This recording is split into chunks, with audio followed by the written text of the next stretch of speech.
Kita lanjutkan penjelasan tentang muqaddimah. Perlu difahami bahwa sebuah buku itu ya isinya akan diwakili di muqaddimah.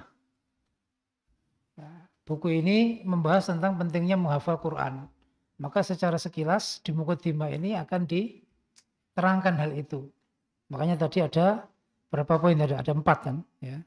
Ya, ada 4, yaitu yang pertama adalah rahmatan lil alamin, nomor 1, kemudian wa manaron lisalikin, 2, kemudian minhajan lil mu'minin, kemudian 4 adalah hujjatan alal khalqil ajma'in.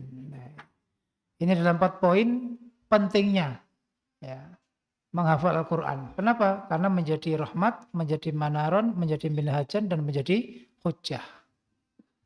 Kemudian berikutnya di sini ya, wa asyhadu anna Muhammadan abduhu wa rasuluhu, ya asyhadu an la ilaha illallah wa asyhadu anna Muhammadan abduhu wa rasuluhu ya, muballighur risalah.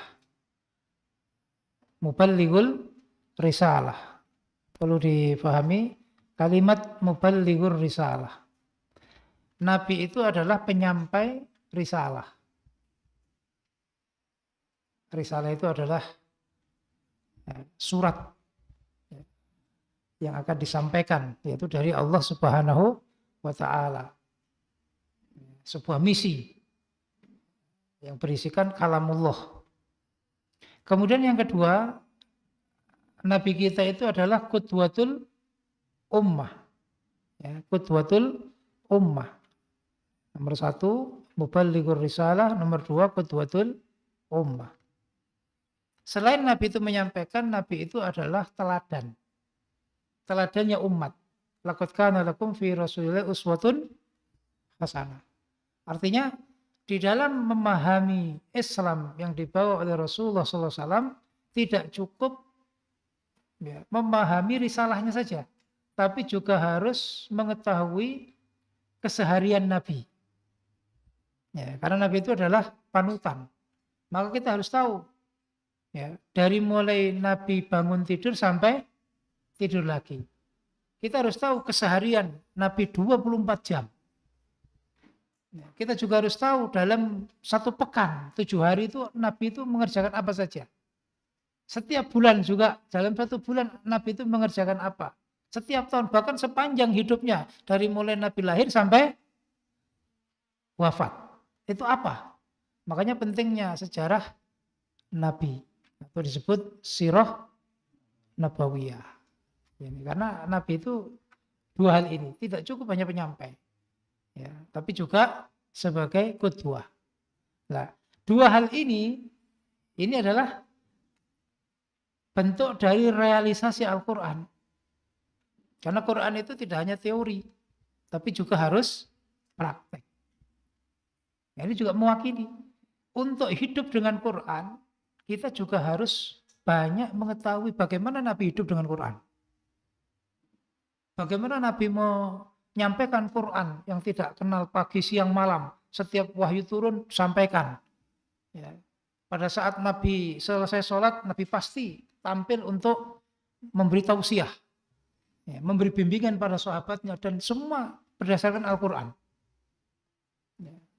Kemudian Nabi juga memberi contoh kepada para sahabat. Tidak hanya teori, Nabi juga praktek. Bagaimana Nabi ketika membangun Masjid Nabawi, Nabi tidak hanya memerintah sana sini, tapi Nabi juga mengangkat batu, mengangkat pasir. Nah, ini bentuk dari bahwa merealisasikan nilai Quran itu tidak hanya secara teori. Makanya penghafal Quran nggak boleh mencukupkan diri, membataskan diri, saya yang penting hafal, nggak boleh. Harus paham isinya, menghayati isinya, mengamalkan isinya. Harus tampak dalam kehidupan sehari-hari. Ya. Karena itu mencontoh Nabi. Ya. Nabi diperintah tidak hanya menyampaikan, habis itu ya, setelah menyampaikan masuk di rumah, nggak pernah keluar, tidak. Makanya pembimbing itu nggak cukup. Ya, hanya ngajar di podium, ngajar di kelas. Tapi kesehariannya nggak pernah diketahui muridnya, karena di kamar terus. Banyak para alumni-alumni pondok, ya kan? Bahkan sudah sekelas ustadz. Ya.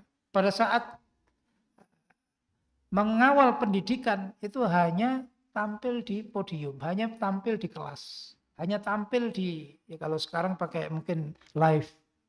Tapi kesehariannya tidak pernah diketahui, karena apa? Hanya di rumah. Kalau masih bujangan hanya di kamar. Habis ngajar sudah masuk kamar.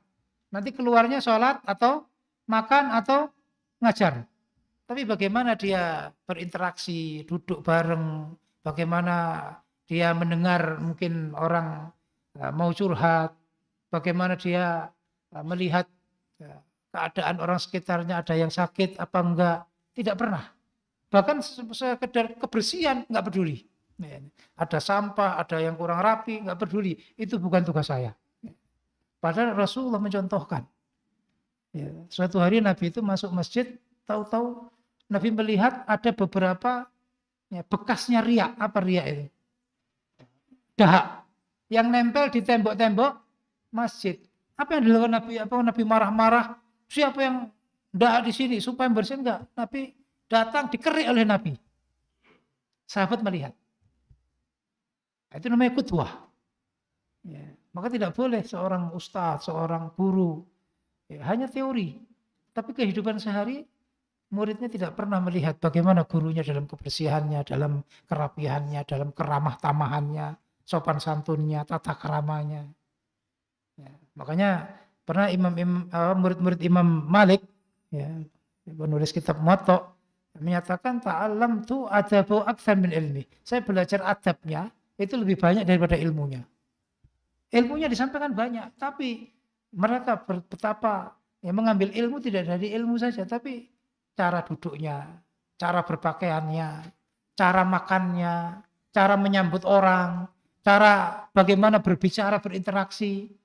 Ada orang ngomong itu enggak lihat orangnya. Atau kadang salaman yang disalami di sini, yang dilihat sebelahnya. Ini kan hal-hal yang tidak bisa dipahami hanya dengan teori. Tapi bagaimana dengan praktek? Bagaimana wajah ketika ada orang datang?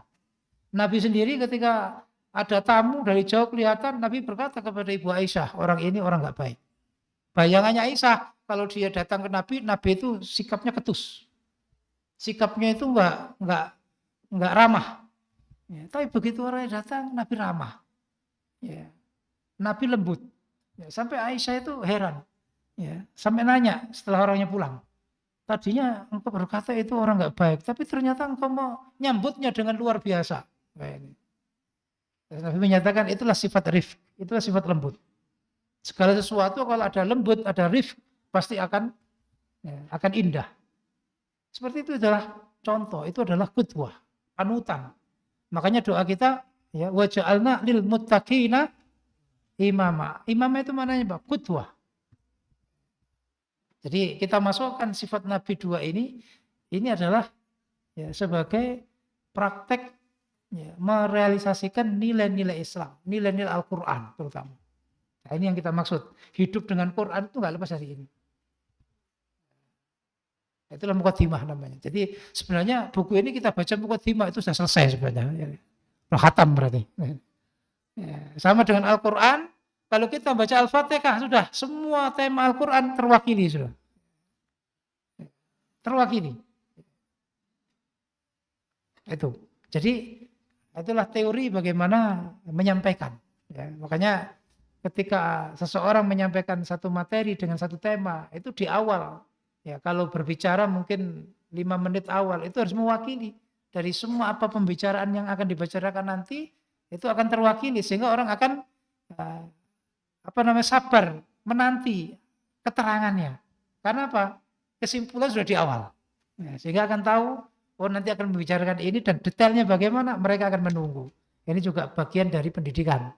Ya, terutama bagi para tholibat yang sekarang menghafal Quran, itu tidak cukup menghafal Quran, harus belajar banyak nilai-nilai Al-Quran termasuk ini. Kalau hanya menghafal ya sudah jadi hafalan saja, apalagi nggak memahami isinya, nah, ini bahaya. Akan menjadi hujah malah. Hujah bukan hujah yang membenarkan, tapi hujah yang membinasakan. Naudzubillah. Kemudian berikutnya,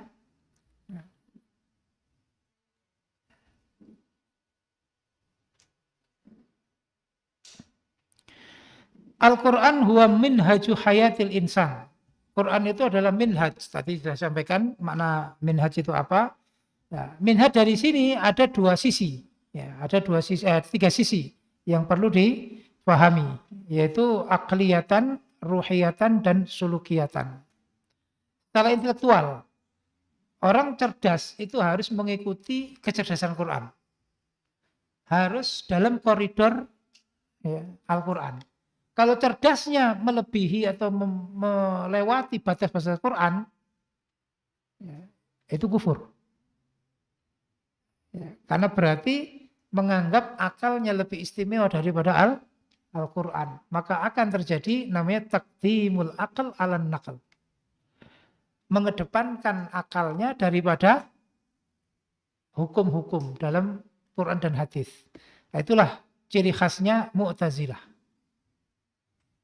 Atau bisa disebut kaum akalaniun, orang-orang yang rasionalis.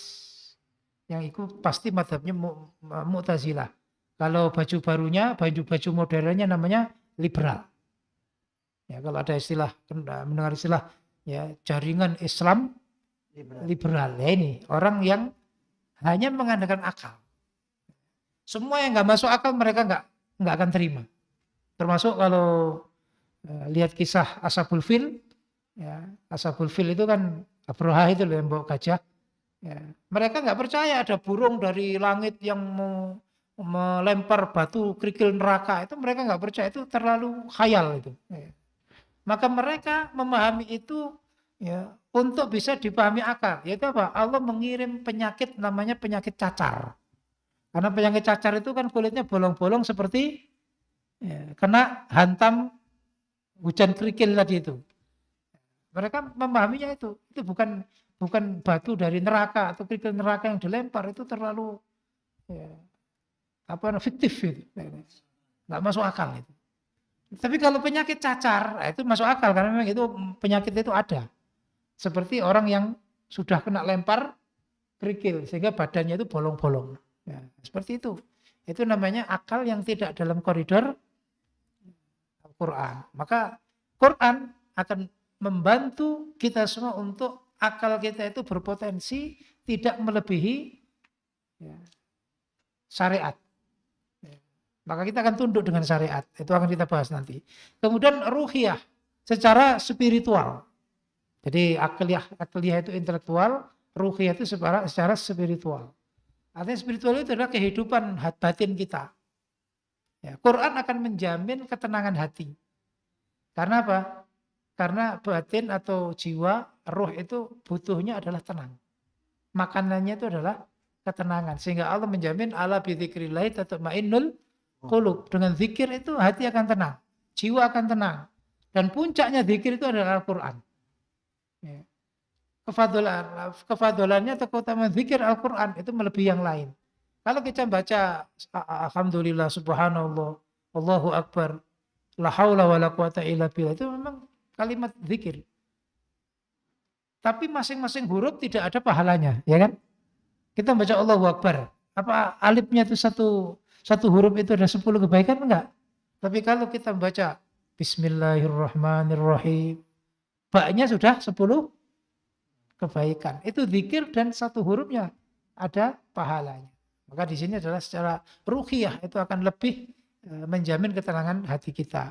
Kemudian yang ketiga adalah sulukiyah. Sulukiyah itu perilaku, ya, sikap keseharian. Bagaimana emosi kita, atau bahasa umumnya emosional. Jadi secara intelektual, spiritual, dan emosional. Emosional itu hubungannya dengan akhlak. Ketika dapat nikmat bagaimana? Sombong, angkuh, congkak, atau tetap rendah diri, bersyukur. Ketika dapat musibah, apa di situ marah-marah, putus asa, meratapi nasib, apa di situ bisa menerima apa adanya, meyakini ada hikmah di balik semua musibah. Di balik peristiwa pasti ada hikmahnya. Di balik peristiwa pasti ada faedahnya. berarti itu adalah emosional. Maka itu yang mengatur adalah kalau kita menjadikan Quran sebagai manhaj tadi itu, sebagai konsep kehidupan kita. Ya, konsep yang jelas dan secara ilmiah, ya, tidak akan tersesat. Inna hadzal Quran yahdi lillati hiya aqwam. Ya, ini 1, 2, kemudian 3 tadi. Kemudian yang berikutnya, ya, selain itu Quran adalah, ya, selain itu Quran adalah ghidhaun lil aqli warruhi wal jasad. Ghidha. Apa yang disebut ghidha? Ya, ghidha. Ghidha itu adalah makanan pokok. Ya, ghidha itu adalah suplemen wajib. Ya, suplemen wajib. Kalau kita ada istilah sembako. Ghidha itu. Yang itu tidak bisa kita lepas darinya. Seperti kita dengan nasi. Ya. Meskipun sehari itu makan enak, tapi kalau belum ada nasi, katanya belum makan.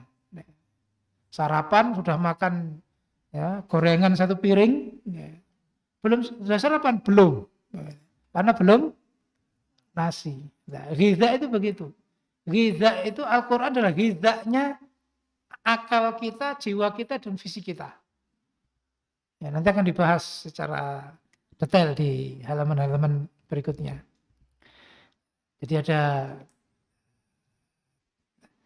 3 tadi, ya, akal, jiwa, dan jasad. Kemudian di sini memberi kesimpulan bahwa menghafal Quran itu sebuah wasilah, pentingnya wasilah, paling pentingnya wasilah, paling pentingnya perantara untuk menghantar, menjadikan Al-Quran itu kehidupan kita. Bisa merealisasikan hidup bersama Al-Quran, baik secara ilmiatan atau amaliyatan. Ya, ilmiahnya dari permasalahan itu. Karena belum tentu orang itu tahu solusi kemudian dia lepas, itu belum tahu, belum tentu. Kalau dia nggak ada usaha. Seperti orang datang, ya, ketika sakit datang ke dokter. Maka dia secara ilmiah akan mendapatkan resep. Ini resepnya untuk beli obat. Tapi kalau itu resep cuma disimpan, nggak datang ke apotek untuk beli obat dan diminum, kira-kira bermanfaat nggak resep itu? Enggak. Meskipun resepnya dihafal. Apalagi tulisan dokter itu sulit dibaca biasanya. Yang baca biasanya hanya apoteknya. Kalau kita baca ini apa maksudnya ini? Karena pakai stenografi kan itu, singkat-singkat gitu. Itu kalau yang apoteker itu tahu. Tapi kalau kita nggak paham. Meskipun kita sampai mengerti betul detail bahan obatnya itu apa, komposisinya apa, tapi kalau nggak beli, nggak diminum, ya nggak ada faedah. Atau bahkan dibeli tapi nggak diminum, kira-kira bermanfaat apa enggak? Nggak manfaat. Manfaatnya kalau kita minum dengan izin Allah sembuh. Nah, itu yang disebut ilmiah wa amaliyah. Hidup bersama Quran tidak aja ilmiah saja, hanya menghafal, hanya tahu. Ya. Oh, kalau orang mendapat musibah itu harus bersabar. Orang dapat musibah itu ada tingkatannya dalam Quran. Ada yang nggak sabar, ada yang ridho, ada yang syukur. Nah, ini yang paling tinggi itu syukur. Dapat musibah tapi bersyukur. Kalau umumnya kan syukur itu untuk orang yang dapat nikmat. Tapi bagi orang-orang khusus, ya, dapat musibah itu masih syukur. Kalau kita untuk sabar aja berat. Ya. Apalagi mencapai ridho atau syukur. Nah, itu solusinya ada dalam Al-Quran. Tapi bagaimana kita praktek? Ya boleh, bisa apa enggak? Sabar mungkin hafal dalilnya. Trik-trik untuk sabar, wah bisa menyampaikan. Tapi begitu dapat musibah, belum tentu bisa. Makanya hidup bersama Quran tidak hanya ilmiah, tapi juga amalia.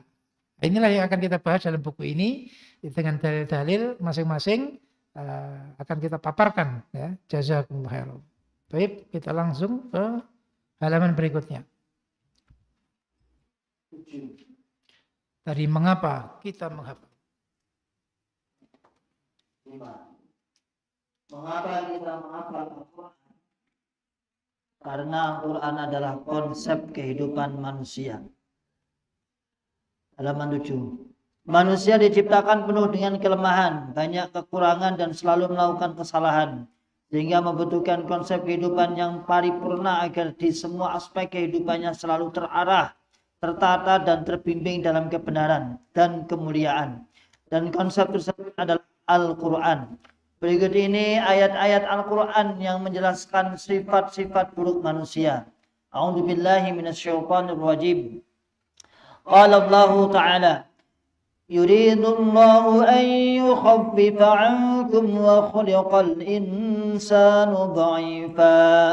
Allah Ta'ala berfirman, Allah hendak memberikan keringanan kepadamu karena manusia diciptakan bersifat lemah.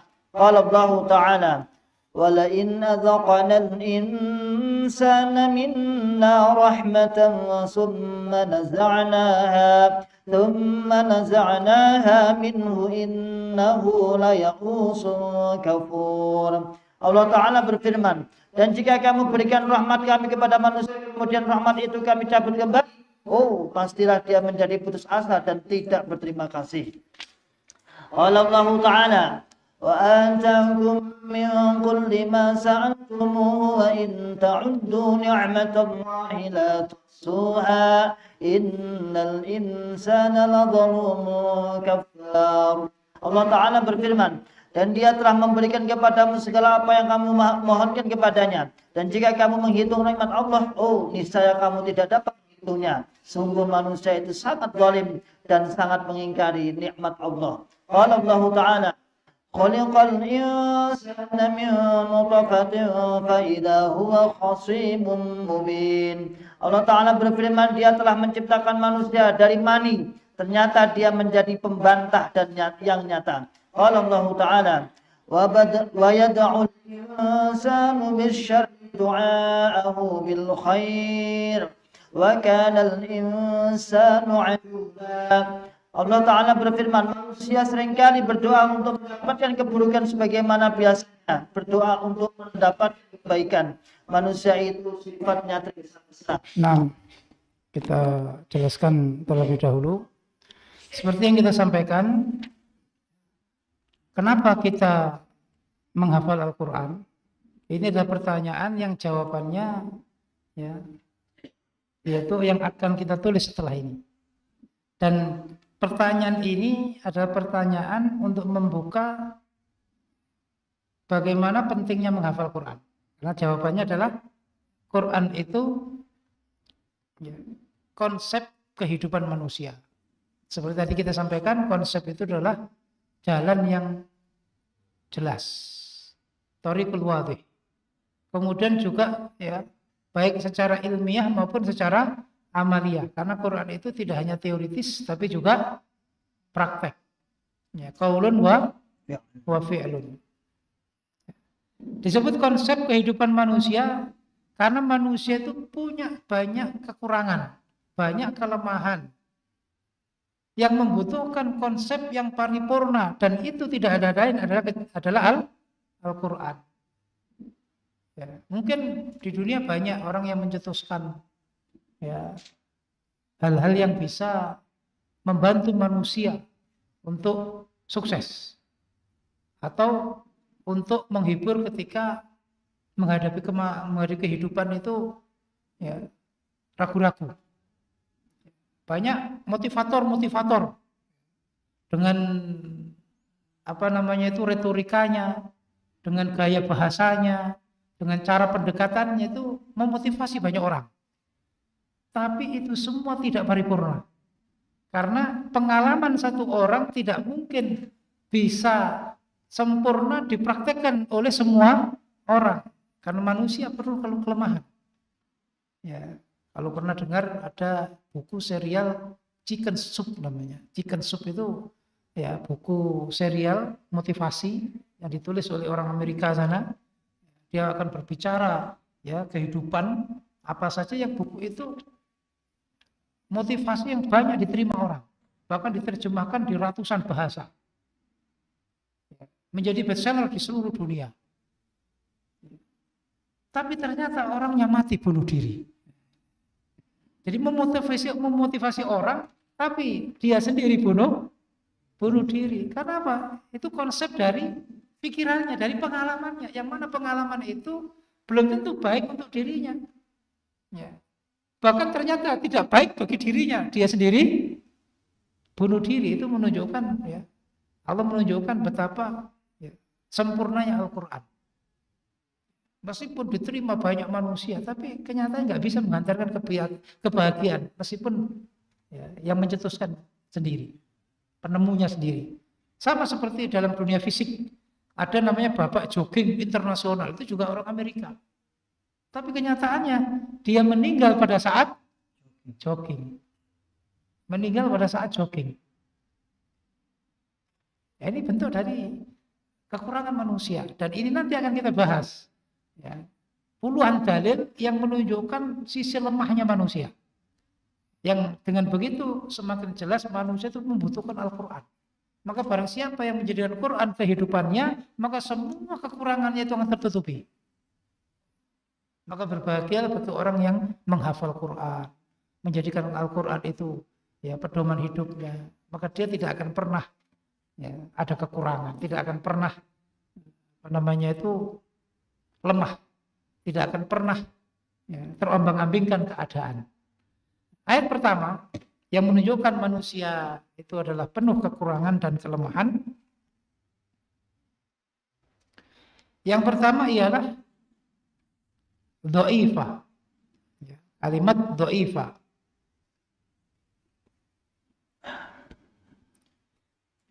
Ini yang harus kita perhatikan. Manusia itu diciptakan penuh dengan kelemahan.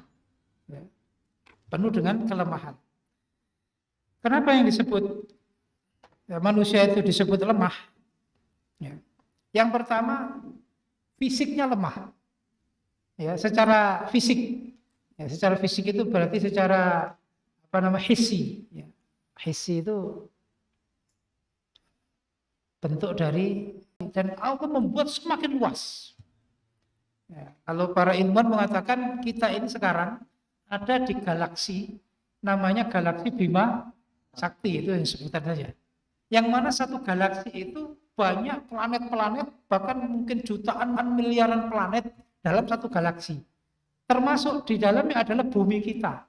Dan bumi kita ini adalah planet yang kecil dibanding planet-planet yang lain yang satu galaksi. Padahal di angkasa itu ada miliaran galaksi. Berapa kita, jumlah kita atau bentuk kita itu? Secara fisik nggak ada apa-apanya. Maka kesombongan manusia itu tidak ada nilainya. Sehingga Allah mencontohkan kesombongan yang paling tinggi namanya Fir'aun. Karena Fir'aun mengklaim dirinya Tuhan. Ana rabbukumul. Kemudian secara kelemahan yang kedua secara maknawi. Maknawi. Ya. Maknawi itu secara psikis. Kalau tadi secara fisik, ini secara psikis. Manusia itu gampang putus asa. Manusia itu gampang meratapi nasib, ragu-ragu. Ya, manusia itu sering nggak percaya diri. Melihat masa depan suram. Sampai di Kediri kemarin, ya, dia aslinya Kediri tapi kuliah di Surabaya. Anaknya orang kaya, kuliahnya ya kuliah mahal, tempatnya di apartemen mewah, punya mobil. Di sekolah bawa mobil. Kalau orang melihat masa depannya itu cerah. Tapi ternyata suatu hari dia beli tabung gas, dia ambil ke mobil, dia beli selang, beli plastik, ternyata ya dia di tempat yang sepi, gas itu dipasang selang, selang dimasukkan plastik, plastik dimasukkan kepala, terus dilakban, gas dilepas. Akhirnya dia mati pelan-pelan karena gas itu. Nah, meninggalkan surat bahwa dia tidak pede dengan kehidupan masa depannya. Padahal semua fasilitas ada. Nah, bagaimana dengan kita yang masih suram, yang hitungannya masih suram? Nah, itu yang sudah, ya, ibarat orang lain itu sudah cerah, itu saja ya, merasa suram. Nah, itulah lemahnya manusia. Makanya manusia itu secara psikis itu lemah. Membutuhkan orang lain, membutuhkan nasihat, membutuhkan bimbingan, bahkan sekedar membutuhkan kebersamaan itu juga wajib. Karena kalau manusia itu sendiri nggak akan bisa. Orang yang pendiam, menyendiri itu lama-lama banyak hal yang dia tidak mampu untuk berinteraksi. Maka manusia harus berinteraksi. Ta'awanu 'alal birri wat taqwa. Dalam ibadah saja kalau kita sholat, kalau kita sendiri, itu jaminannya kalau khusyuk, kalau benar satu pahala. Lah kalau salah, maka oleh Allah, oleh Rasul, ya diperintahkan warka'u ma'ar rakiin. Karena apa? Kalau ada kesalahan apa itu tertutupi pahala 25 derajat. Nah ini manusia secara fisik, secara psikis itu lemah. Maka perlu Al-Qur'an. Fisiknya tadi itu kulu wasrobu wala tusrifu. Itu juga resep Al-Qur'an. Makanya Ibnu Sina, seorang pakar ilmuwan kedokteran Islam, ditanya oleh orang Yahudi atau orang ateis, mana Al-Quran? Buktinya kalau Quran itu Quran yang lengkap untuk menunjukkan semua kebaikan, ya, untuk konsep kehidupan. Secara medis, secara kesehatan, mana Quran membicarakan kesehatan? Ibnu Sina cukup mensitir satu ayat tadi yang hanya 3 kalimat. Semua ilmu kesehatan itu ya, masuk dalam kalimat kulu wasrobu wala tusrifu, sudah. Ya, karena ya al-batnu itu baitudda. Ya, perut itu adalah rumahnya penyakit. Artinya apa? Banyak penyakit, dominan penyakit itu gara-gara makanan dan minuman. Nah, itu apalagi minuman makan kekinian. Sudah banyak di posting-posting di media sosial, ya, minuman kaleng, minuman botol, itu anak-anak kecil itu loh. Sekarang sudah banyak yang gagal ginjal. Padahal kalau dulu gagal ginjal itu umumnya orang tua. Sekarang anak-anak sudah gagal ginjal. Ya, setiap seminggu 2 kali harus cuci darah. Bagaimana cuci darah itu? Cuci darah itu darahnya dikeluarkan, dicuci dulu, dibersihkan, dimasukkan lagi. Kalau enggak, ya badan akan lemah dan menyebabkan kematian. Maka kalau dalam seminggu 2 kali dia tidak cuci darah, itu bisa dipastikan mati. Karena ginjalnya sudah enggak berfungsi. Naudzubillah. Itu gara-gara katanya suka minuman-minuman yang dikemas. Enggak suka air putih. Ada juga ya, orang yang dekat dengan saya. Itu karena enggak suka air putih, minumnya itu minum-minuman kaleng atau minuman sasetan. Nah, ini bahaya kopi setan. Kopi-kopi setan itu ya kan. Tiap malam dia itu konsumsi itu sampai 3 bungkus 4 bungkus. Karena umur sudah agak lanjut sehingga malam itu sulit tidur. Ya akhirnya ya penjahit apa-apa gitu. Terus minumnya tuh minum kopi saset. Terus enggak lama ya perutnya sakit, diperiksa ternyata ada batu di empedu. Batu di empedu. Ya, karena dioperasi dengan teori modern, bukan dibelah tapi pakai laser. Jadi dimasukkan kamera, terus ada lasernya. Batu itu dihancurkan di dalam. Nah, itu ratusan juta itu anunya itu. Apa namanya? Proses penghancurannya karena dihancurkan dengan sinar laser. Setelah hancur disedot, divakum. Nah, kayak penyedot karpet itu loh. Ya, tapi penyedotnya kecil, masuk di dalam itu. Keluar, ditaruh di mangkok, dihitung. Ya. Hitungan hancurnya itu sebesar kacang hijau itu. Ya, itu sebesar kacang hijau itu dihitung ada 300. 300. Nah, itu diberita oleh dokternya termasuk gara-gara minuman tadi itu. Mengkristal. Maka jangan suka dengan minuman-minuman setan. Ya. Kopi itu digiling bukan digunting. Kalau digunting kan berarti minuman setan. Karena setan sekarang itu ngetren, ya kan? Sambal setan, ya kan? es pocong. Genderuwo. Di Kediri itu ada soto genderuwo namanya. Karena yang jual dulu di bawah barongan gelap, jadi akhirnya yang beli di situ menamai soto genderuwo.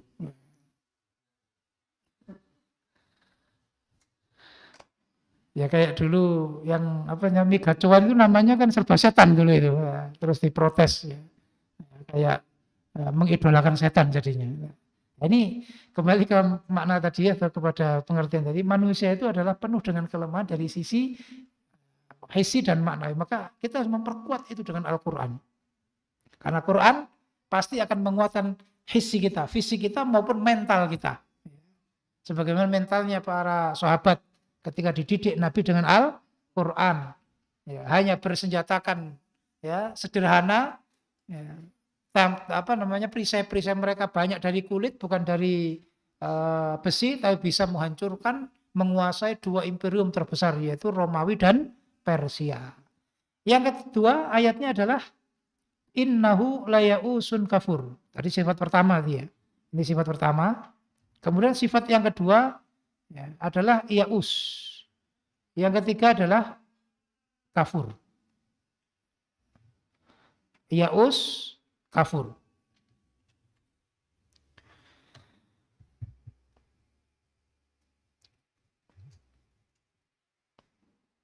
Perlu difahami bahwa manusia itu oleh Allah disebut yaus. Yaus itu maknanya putus asa. Bahkan itu disebut sighoh mubalaghah. Sangat banyak putus asanya. Ini menunjukkan manusia itu secara tadi maknawinya lemah. Ya. Diberi nikmat puluhan tahun, begitu sakit seakan merasa hidupnya itu penuh dengan penderitaan. Padahal sakitnya baru sehari. Seakan nikmatnya sudah diterima itu hilang. Meratapi nasib.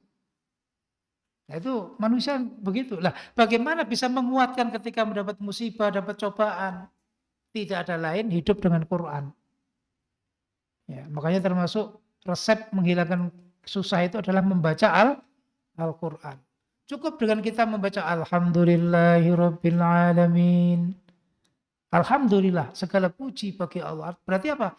Allah mengqadar kita sakit yang menurut kita itu menderita sengsara, tapi itu adalah perbuatan yang baik bagi Allah.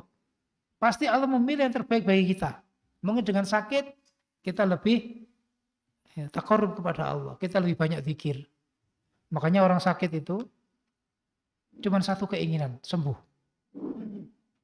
Wes makan apa, minum apa sudah nggak ingin, yang penting sembuh. Ya. Bahkan orang yang nyambangi, orang yang menengok orang sakit bawa makanan banyak itu sudah nggak kepingin sudah. Ya, itu rezekinya yang nunggu itu. Maksudnya keajaiban dunia saat ini ya begitu.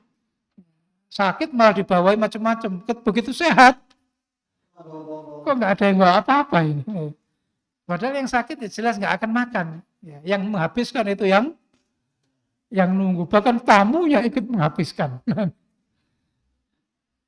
Kadang-kadang tamunya malah yang menghabiskan. Sekarang juga gitu. Ya, kayak baru-baru kemarin yaitu ada yang saudaranya meninggal, itu malah susah. Karena apa? Tamunya ratusan harus masak, harus memberi makan. Ini juga itu zaman sekarang. Padahal dalilnya nggak boleh, merepotkan. Sudah kehilangan salah satu keluarganya harus meramut tamu ratusan berhari-hari lagi. Ya. Berhari lagi kayak orang punya gawe. Nah, itu zaman sekarang. Nah, ini juga sama. Manusia ketika diberi sakit, keinginan cuma satu, sembuh. Tapi begitu sehat, keinginannya berapa? Nggak terhitung. Pengen ini, pengen itu, pengen ini, pengen itu. Padahal pada saat sakit, hanya ingin sembuh. Pada saat sakit, dia berjanji, saya akan banyak ibadah, banyak zikir. Begitu sembuh, ya, malah banyak santainya. Banyak senang-senangnya. Naudzubillah. Ini yang disebut manusia itu yaus, ya. Yang disebut yaus. Kemudian yang berikutnya yaitu kafur. Manusia itu adalah banyak kufurnya. Banyak kufurnya. Apa yang disebut kufur? Kufur di sini maksudnya tidak mensyukuri nikmat. Tidak mensyukuri nikmat.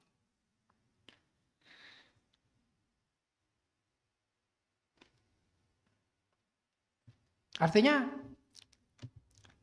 nikmat yang diterima, yang disyukuri itu kadang yang banyak. Kalau tidak sesuai harapan, dia tidak bersyukur. Atau meskipun dia mengucapkan alhamdulillah bersyukur, tapi ternyata nikmat itu digunakan untuk maksiat. Nah, itu berarti bukan syukur. Karena syukur itu adalah istiqmalun ni'am ala ta'atil mun'im. Syukur itu harus menggunakan nikmat untuk mentaati sang pemberi nikmat, yaitu Allah Subhanahu wa taala. Maka jelas di sini ya, kafur itu sifat ya, buruknya manusia. Dia pasti akan banyak mengkufuri nikmat. Tidak terima, dan di sini tidak ada wujud namanya al-qanaah. Sifat menerima apa adanya. Menerima yang pandum itu enggak ada. Ya. Ini 3 sifat yang dimiliki manusia yang itu bisa dijauhi, bisa disembuhkan ya, dengan kita hidup dengan Al-Quran. Ya. Yang tadinya secara fisik dan psikis kita lemah, dengan Quran jadi kuat. Yang tadinya umumnya manusia itu sifatnya gampang putus asa, gampang marah-marah, gampang meratapi nasib, ya, menjadi sabar, menerima kenyataan, menunggu hikmah di balik musibah. Makanya kenapa derajat tertinggi dapat musibah itu bersyukur? Karena apa? Yang dia lihat itu hikmahnya. Setelah dapat musibah ada hikmah, maka dia alhamdulillah. Beda dengan kita pasti innalillah dulu. Memang itu syaratnya seperti itu. Tapi kita istilahnya apa? Ya, istilahnya untuk mensyukuri belum, karena belum tahu. Beda dengan orang-orang khusus bagaimana para nabi. Makanya Rasulullah ketika mendapati sesuatu yang tidak sesuai dengan keinginan, beliau mengatakan alhamdulillahi ala kulli hal. Itu menunjukkan sesuatu atau keadaan yang tidak sesuai dengan keinginan. Makanya kalau kita tanya bagaimana keadaannya, kok jawabnya alhamdulillah ala kulli hal. Nah, itu isyarat ini ada masalah ini berarti. Ada musibah. Tapi kalau kenikmatan yang sesuai dengan keinginan itu biasanya alhamdulillah binikmatihi tatimmus sholihah.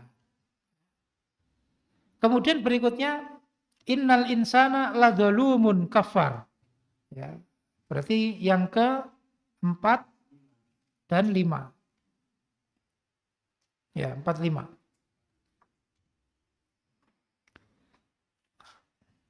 Atau 4 saja karena kafar sama dengan kafur. Kita masuk pembahasan yang ke-4. Yaitu manusia zalum. Ya, manusia adalah zalum. Zalum itu dari zalim. Zalum itu berarti sighah mubalaghah, banyak menganiayanya. Ya, karena dalam kaidah ziyadatul mabna ya, tadullu ala ziyadatil ma'na. Bertambahnya huruf dalam sebuah kata itu menunjukkan lebih sangatnya pengertiannya. Zalim orang yang menganiaya saja. Tapi kalau zalum nah, itu adalah orang yang banyak menganiaya. Sama dengan apa? Kafir, kafar tadi itu. Kafur, kafar. Apa yang disebut dengan zalim? Zalim di sini maknanya ada 3 pengertian. Ada 3 pengertian. Yang pertama zalim bainahu wa baina rabbih. Ya, bainahu wa baina rabbih. Antara dia dan Tuhannya. Bainahu wa baina rabbih. Tulisan model seperti ini namanya khat riki ya. Titiknya nun itu ya di akhirnya itu. Bainahu wa baina rabbih. Yaitu penganiayaan yang dilakukan seorang hamba yang hubungannya dirinya dengan Tuhannya. Dan puncaknya adalah syirik. Ya. Puncaknya adalah syirik. Itu dosa yang dilakukan seorang hamba yang hubungannya dengan Tuhannya. Karena apa? Karena mestinya manusia itu menyembah Allah tapi ternyata menyembah berhala. Maka disebut zalim. Karena zalim itu pengertiannya apa? Wat'u syai fi ghairi mahallihi. Ya. Wat'u syai'in, ya ada syai'in. Wat'u syai'in fi ghairi mahallihi. Ya, mahallihi. Wat'u syai'in fi ghairi mahallihi. Menempatkan sesuatu tidak pada tempatnya. Manusia sebagai ciptaannya Allah mestinya menyembah Allah, ternyata menyembah berhala. Berarti kan enggak menempatkan pada tempatnya. Ya, maka disebut zalim. Makanya Luqman Al-Hakim dalam surat Luqman menasihati putranya, ya bunayya la tusyrik billah inna syirka la zulmun azim. Jangan syirik, jangan menyekutukan Allah, karena syirik itu termasuk penganiayaan yang besar. Yang kedua, zalim itu bainahu wa baina ghairihi.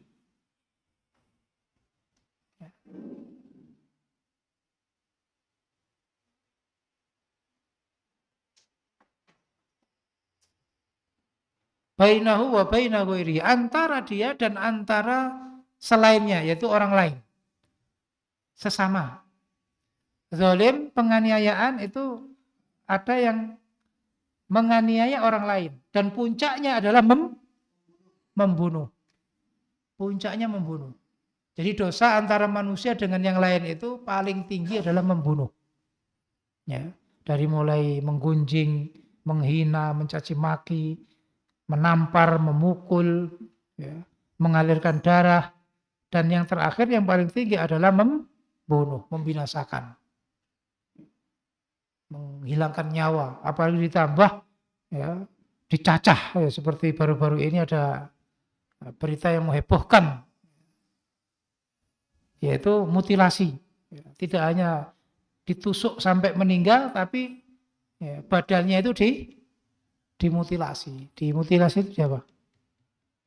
Dipotong-potong sampai menjadi 550 bagian. Jadi dihitung sama polisi itu, ya, itu ada 550 bagian. Nah, ini itulah fitnahnya akhir zaman. Ya, fitnahnya akhir zaman. Nah, itu termasuk ya, ranking tertinggi di dalam dosa yang dilakukan orang hubungannya dengan orang lain. Dan yang ketiga, yang zalim itu adalah bainahu wa baina nafsihi. Yaitu dosa yang dilakukan hubungannya dengan dirinya, dengan nafsunya. Dan yang paling tinggi di sini adalah berzina. Na'udzubillah. Jadi memuaskan hawa nafsu, ya, yang paling tinggi itu adalah berzina. Maka Allah mensifati orang iman itu tiga ini nggak akan dilakukan. Walladzina la yata'una ma'allahi ilahan akhar wa la yataqtuluna an-nafsa allati harramallahu illa bil haqq wa la yaznun.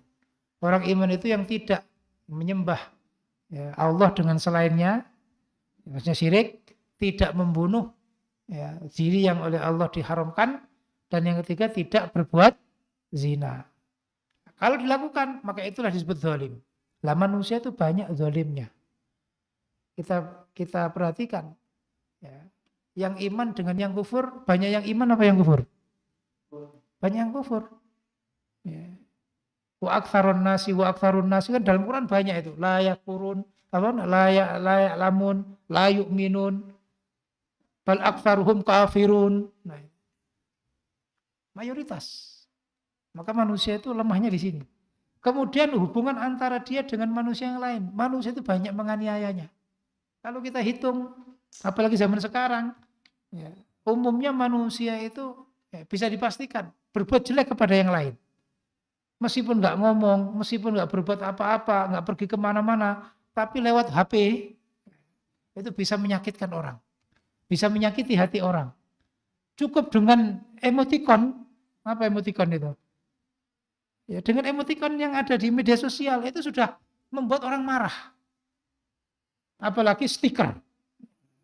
Kadang ada yang komentar, ya dia itu males nyanggepi atau nggak percaya, kirim stiker kera diraupi. Wah, kan ada yang kera yang diraupi itu loh. Wah.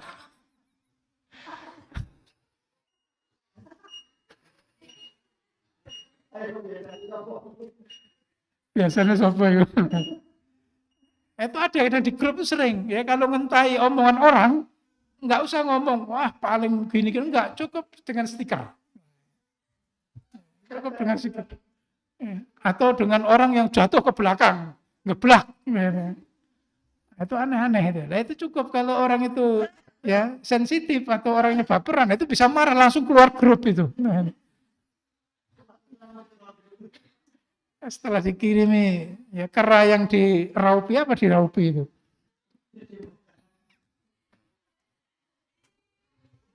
Ayo, siapa yang pernah ngirim itu? Apalagi dengan stiker ada kata-kata. Nah ini tambah ya. Pengen ngelayat tapi durung mati. Loh, itu teman-teman. Nah, itulah manusia. Manusia nggak sadar kita itu ya, mungkin maksudnya nggak menyakiti orang, hanya guyon, tapi orang bisa ya, bisa tersinggung. Nah, bisa tersinggung. Maka kita itu sebenarnya banyak menganiaya. Kalau kita dengan Quran, kita akan diingatkan. Cukup dengan ayat-ayat ya, yang waqulu linnasi husna, kita sudah hati-hati. Jangan sampai menjaga ucapan. Wasbir ala ma yaqulun. Kenapa Nabi Muhammad itu diperintah sabar terhadap omongan orang kafir? Kok bukan perbuatannya? Karena omongan itu menyakitkan. Ya, kalau perbuatan orangnya harus hadir, tapi kalau omongan nggak perlu. Ya. Dan itu cukup menyakitkan dan itu bisa membuat orang itu jatuh mental, tersakiti sepanjang hayatnya. Nah, ini contoh zalum namanya. Ya, maka itu akan bisa kita singkirkan sifat itu kalau kita hidup bersama Al-Quran. Baik, nanti kita lanjutkan nomor-nomor berikutnya setelah zuhur jam 1:30. Jazakumullah khairan. Wallahu muwaffiq lis-sadad wal hadi ila rasyad. Assalamualaikum warahmatullahi wabarakatuh.